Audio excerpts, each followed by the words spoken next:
నన్ను చంపాలని ప్రయత్నాలు కూడా జరుగుతున్నాయి. అది ఇప్పుడు మాట్లాడడానికి ఓపిక లేదు, టైం కాదు. ఇన్వెస్టిగేషన్ కంప్లీట్ అయిన తర్వాత మాట్లాడదాం. డాక్టర్ పైడి రాంబాబు గారు గత 8-9 రోజులుగా మంచి ట్రీట్మెంట్ ఇస్తున్నారు. స్కాన్లు తీశారు, అల్ట్రాసౌండ్ చేశారు. సో కనుక నా మైండ్ ప్రాసెస్ పూర్తిగా లేదు. ఈరోజు ఇదే మొదటిసారి మాట్లాడడం, అంటే నిన్న మాట్లాడడం మొదలుపెట్టా 9వ రోజుని, ఈరోజు 10వ రోజు ప్రెస్ మీట్. మొట్టమొదటి ఇదే విశాఖపట్నంలో ఉండి అండర్ గ్రౌండ్లో ట్రీట్మెంట్ జరుగుతుంది.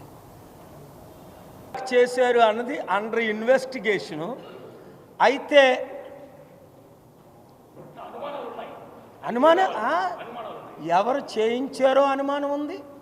ఎవరు చేయించారో మాకు తెలుసు, ఎవరు వచ్చారో మాకు తెలుసు, ప్రిపేర్ చేశారో మాకు తెలుసు, ఎవరు ఆ ఫుడ్ని నాకు ఇచ్చారో వారు తెలుసు.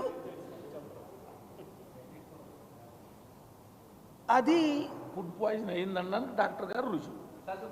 మెడికల్ బిల్స్, ట్రీట్మెంట్స్ అన్నీ ఉన్నాయి. ఇచ్చాను. కమిషనర్ ఆఫ్ పోలీస్కి ఎవరు చేయబోతున్నారు అన్నది 24 రాత్రినే ఇచ్చాను నేను కంప్లైంట్. విశాఖపట్నమే, నా మిత్రులకే. వారేమో 3 టౌన్ ఛానల్ ఇక్కడ కాల్ చేశారు. ఇక్కడ రామారావు అట, ఆయనేమో మమతాకు కాల్ చేశారు. మీకు సెక్యూరిటీ ఏమైనా కావాలా అన్నారు. కావాలని మమత అన్నది. మరి సెక్యూరిటీ మాత్రం జగన్మోహన్ రెడ్డి గారు చెల్లి పార్టీ పెట్టక ముందే సెక్యూరిటీ ఇస్తానన్నారు.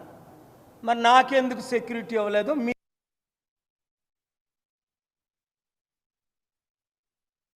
పేరు నేను చెప్పట్లేదు. ఏంటంటే ఆ పార్టీ చేశారు అని వీళ్ళు చేయించి వాళ్ళు బెనిఫిట్ తీసుకోవడానికి అవకాశాలు ఉన్నాయి. నా ప్రాణం పోతే మాత్రం ఒకటి గుర్తించుకోండి,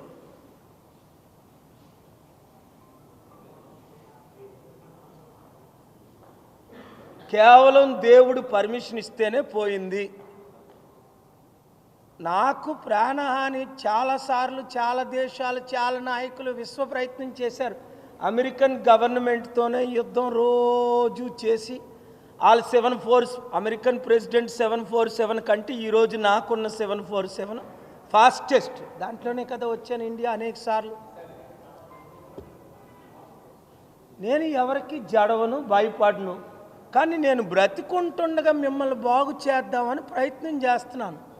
2007 జూన్ 8 నుండి మీరేమో మూర్ఖుల్ని ఎన్నుకుంటున్నారు, దోచుకునే వారి దొంగలను ఎన్నుకుంటున్నారు, గజ దొంగలను ఎన్నుకుంటున్నారు, భూ కబ్జాదారులను ఎన్నుకుంటున్నారు, రౌడీల్ని ఎన్నుకుంటున్నారు.